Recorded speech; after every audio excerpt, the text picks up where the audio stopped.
मध्य प्रदेश के खंडवा में नकली घी और चर्बी कांड के मास्टरमाइंड अनवर कुरैशी के अवैध साम्राज्य पर प्रशासन का हथौड़ा चल गया है। परदेशीपुरा बेगमपुरा इलाके में 5000 स्क्वायर फीट में फैली अवैध फैक्ट्री को जमींदोज कर दिया गया है।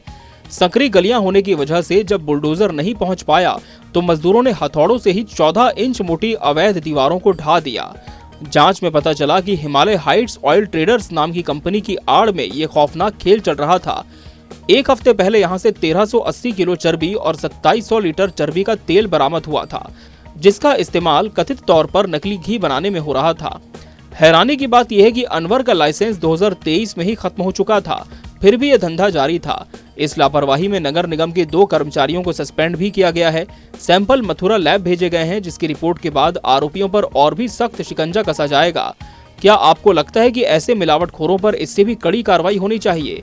अपनी राय कमेंट्स में बताएं और जरूरी अपडेट्स के लिए एशियन न्यूज के इस पेज को फॉलो करें।